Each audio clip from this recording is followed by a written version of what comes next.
এখানে যত আসামি জেলখানায় আছে গাজীপুর কাশিমপুর সহ প্রত্যেকটি আসামিকে আদালতে তোলার সময় বিচারক কিন্তু জিজ্ঞাসা করে তার অপরাধ সম্পর্কে, যেটা করেছেন কিনা।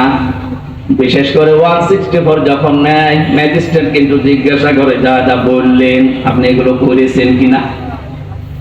আল্লাহর বিচার ব্যবস্থা পুরা উল্টা। ইয়ারাফুল মুজরিমুনা বিসিমাহুম ফায়ুখাযু বিন নাওয়াসি ওয়াল আকদাম আবিআইয়ি আলাই রাব্বিকুমা তুকাযযিবান। বলেন আল্লাহু আকবার। আল্লাহ পাক বলেন কিয়ামতের দিন আমি অপরাধীকে জিজ্ঞাসা করব না যে এটা করেছিস কিনা। কিয়ামতের দিন আমি তার শরীরের ভেতরে অপরাধগুলো ফুটিয়ে তুলব। কিয়ামতের তাফসীরে আমি 10 প্রকার আকৃতির কথা পেয়েছি। মানুষের চুল ধরবে অপমান করার জন্য, আর কদম মানে পা ধরবে। ফেরেশতারা এই দুইটা নিয়ে তাকে জাহান্নামে ফেলার জন্য রওনা দেবে। আল্লাহ পাক বলবেন দাঁড়া, সুম্মা ফি সিলসিলাতিন যারউহা সাবউনা দিরান ফাসলুকু। এর 70 হাত বা গজ বিশাল শিকল দিয়ে বাঁধ। এটা বাঁধা হবে এই কারণে যেন অপমানের মাত্রা আরো বেড়ে যায়। 15টা বছরের যে দৃশ্যগুলো আমি আদালতে দেখেছি, বিশেষ করে আমার 3 বছরে, সাইকুল হাদিসের সন্তান সাইকুল হাদিস এবং হাজারো আলেম, আজকে একজন মাজলুম আলেম বের হয়েছে, মুফতি জসিমউদ্দিন রহমানী। আল্লাহ পাক তাকে হায়াতে তাজ্জেবা সিহাতে কুল্লিয়া দান করেন। বলেন আমিন। এই আলেমদের জোতা টানার যোগ্যতা যারা দায়িত্বে ছিল তাদের ছিল না। অথচ এই মানুষগুলোকে আদালতে হাজির করতে গিয়ে দেখতাম পায়ে দিয়েছে ডান্ডা বেড়ি, হাতে দিয়েছে হ্যান্ডকাপ, তাও যেটা দিলে হাত কেটে যায়। মাথায় দড়ি বেঁধে ছাগলের মতো গরুর মতো টানতে টানতে নিয়ে যেত। আর বিভিন্ন তালায় ওই জালেমদের দোসররা জালেমরা থেকে টিপ্পনি কাটতো। দেখ কি অবস্থা। আমার মনে হয় পুরা বিষয় আল্লাহ পুরাটাই পাহাড়ের মতো উল্টিয়ে দিয়েছে। কালামানিকের যে অবস্থা, ওর নাকি শুনলাম অন্ডকোষ উড়িয়ে গেছে।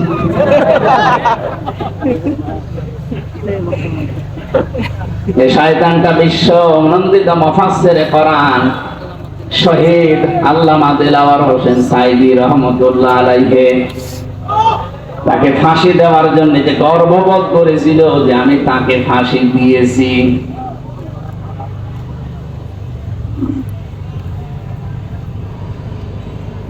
গাজীপুরবাসী, আমার তো মনে হচ্ছে এখন যে জালেমগুলোর উপরে মানুষের ক্ষোভ, রাগ এবং বাস্তবতা যেটা দেখা যাচ্ছে, কেউ ডিম ছুড়ে মারছে, কেউ পানি মারছে,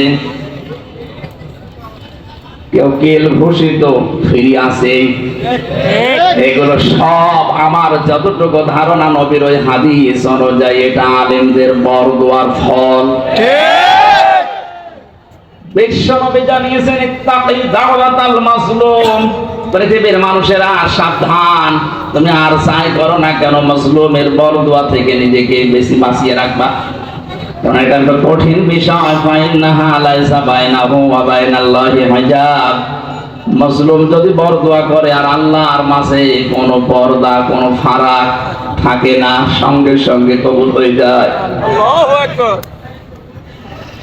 আমার মাথায় দড়ি দিয়ে যখন নিয়ে গিয়েছিল প্রথমে, এত অসহায় মনে হচ্ছিল নিজের কাছে যে আল্লাহ আমি কি করেছি।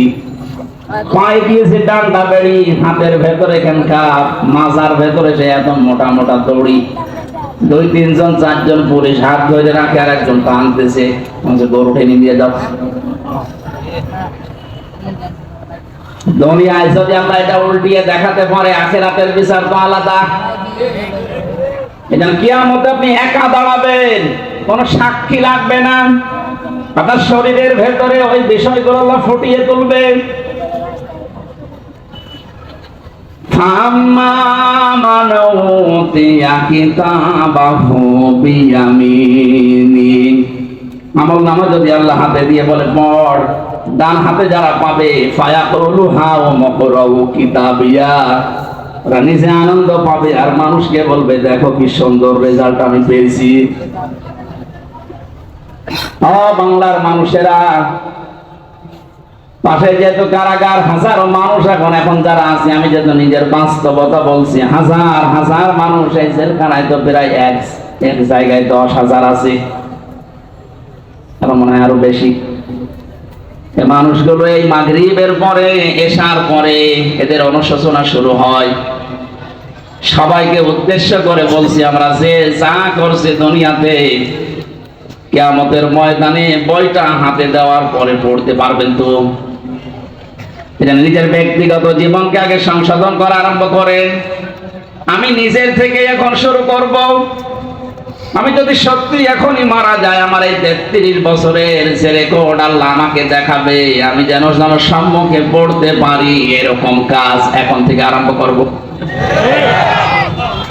জীবনের আসল সফলতায় তো ওইটা, ফামান সুহসিহা আনিন নারি ওয়া উদখিলাল জান্নাতা ফাকাদ ফাজ। আল্লাহ পাক বলেন ওই লোকটার জীবন তো সফল, যাকে আস্তে আস্তে জাহান্নামের কাজগুলো ছেড়ে দেওয়ায় আর জান্নাতের কাজের দিকে আমি আল্লাহ তাকে এগিয়ে দেই। এমন আমল, এমন কাজ, এমন বই আমি তৈরি করতে চাই যেটা কোটি কোটি মানুষের সামনে আমি মানুষকে পড়ে শোনাতে পারবো। বলেন আমিন। কিয়ামতে যেহেতু সর্বপ্রথম আল্লাহ বিচার ব্যবস্থায় আপনাকে আমাকে একা ডাকবে, স্রেফ কেউ থাকবে না। সূরা মরিয়মের এই 95 নাম্বার আয়াত অনুযায়ী যদি এখনো কেউ ধোঁকায় পড়ে থাকেন যে না আমার বাবা আছে বাঁচাবে, আয়াত অনুযায়ী এটা পুরা মিথ্যা আশ্বাস। কথা বলেন না কেন? কেউ থাকবে না পাশে, আপনি স্রেফ একা থাকবেন। বিচারের দ্বিতীয় স্টেপে আল্লাহ এবার ডাকবেন, ইয়াওমা নাদউ কুল্লা উনাসিম বিইমামিহিম। সূরা বানী ইসরাঈল 82 নাম্বার আয়াতের 72 নাম্বার আয়াতের প্রথম অংশে আছে। আল্লাহ বলেন কিয়ামতে এবার আর তোকে একা না, তোকে ডাক দেব আমার দরবারে তোর নেতার সাথে। কার সাথে? নেতার সাথে। এটা যদি কেউ রাজনীতি মনে করেন আপনার কপালে আগুন লাগবে। আল্লাহ পাক বলেন কিয়ামতে আমি তোকে তোর নেতার সাথে ডাক দেব। ও গাজীপুরবাসী, নিজের মনকে প্রশ্ন করেন তো, আপনি যে নেতার আদর্শ মেনে চলেন, ওকে যেহেতু আল্লাহ আগে ডাকবে, এরপরে পেছনে আপনাকে, আপনার কি মনে হয় এখন আপনি যার পেছনে এখনো পর্যন্ত আছে, ওই লোকটা যদি সামনে থাকে আল্লাহ কি মাফ করবে বলে মনে হয়? আপনি এখনই যদি বলেন না, আপনি তো ধরা খাবেন। অবশ্য ঠিক, ধরা খাবে তাও ঠিক, ধরা যেন খাওয়া না লাগে, কারণে তো রাইফি সাহেব আয়োজন দিয়েছেন কোরআন দিয়ে শোনানোর জন্য। লিখেছে তাফসীরুল কোরআন মাহফিল, আমি তো কোরআন দিয়েই বলছি, একটা কথাও বাইরে বলেছি। সুতরাং আহ্বান জানাচ্ছি, আমি বড় দরদ নিয়ে মায়া নিয়ে আমি দেখতে পাচ্ছি কোরআন আর হাদিসের চোখ লাগিয়ে যে আপনি ধরা খাবেন। এখনো পর্যন্ত অনেক জালেমের দোষর এখনো স্ট্যাটাস দিয়ে যাচ্ছে। আমার মনে হয় যার মনের ভেতরে বিন্দু পরিমাণ একটু বিবেক, একটু অনুশোচনা কাজ করে, তার সামনে যদি শুধু আয়না ঘরটা বেশি আসে, কোনদিনও জালেমের পক্ষে স্ট্যাটাস দেওয়ার কথা না। মর্মান্তিক বিষয়টা একটু ভাবেন শুধু। আমি মাঠের নিচে ছিলাম, কি অসহায় মনে হয় নিজেকে, তার মানে একটু বড় জায়গা ছিলাম, কিন্তু ব্যারিস্টার আমান আজমি ভাই সহ যারা ছিলেন ওদের কবরের মতো জায়গায় রেখে দিত। এই জুলুমের সাথে যারা জড়িত, এখনো যদি বিশ্বাস না হয়, যারা দায়িত্বে আছে তাদেরকে বলবো আয়না ঘরটা টুরিস্ট স্পেস হিসাবে রেখে দেন, মানুষ যেন তামাম দুনিয়ার মানুষ বোঝে যে পৃথিবীতে একজন জালেম ছিল। এটা জুলুমের একেবারে সর্বোচ্চ পর্যায়। এটা বেঁচে থাকা মানুষও জানে না। আমি যদি মেরে ফেলে সংবাদ দিয়ে দিতেন যে আমাকে মেরে ফেলেছে, তাহলে তার বউটা অন্য জায়গায় বিয়ে করতে পারত। তার ছেলে মেয়ে বসতো যে বাপ মারা গেছে। কি অবস্থা বলেন তো ব্যারিস্টার আরমানের? তার স্ত্রীকে আপনি কি জবাব দেবেন কিয়ামতে? আয়না ঘরের সাথে যারা জড়িত ছিলেন, যদি ব্যারিস্টার আরমানের বউ আপনাকে মাফ না করে, কোরআন হাতে নিয়ে বলছে আপনি চির জাহান্নামী। কেউ পারবে না। আল্লাহ বলেন আল্লাহ পারবে না, কারণ আল্লাহ পাক ছেড়ে দিয়েছে ব্যারিস্টার আরমানের বউর উপরে। হাক্কুল ইবাদের ভেতরে 8টা বছর স্বামী থেকে আপনি তাকে আলাদা করে রেখেছেন। ও জানতোই না যে দুনিয়ায় আছে।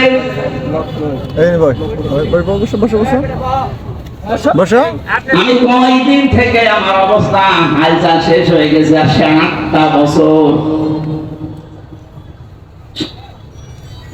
এর বড় যদি কোনো মানুষ জালেমের পক্ষে কথা বলে, কি বলে তো বলে, বিবেক কি বলে তার? আপনার বিবেক বলে কিছু আছে?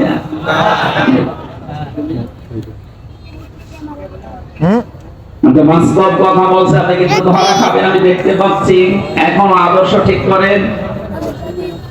বহু মানুষকে দেখলাম কিচ্ছু হয়নি, এখন যেহেতু বাপ নিয়ে আসে শুধু এইটা দিয়ে চললে কেমন দেখা যায়। চর্ম চোখে আল্লাহ তুমি আমাদেরকে অন্তত তাড়াতাড়ি দেখার তৌফিক দাও যে কোরআন দিয়ে দেশটা চলছে।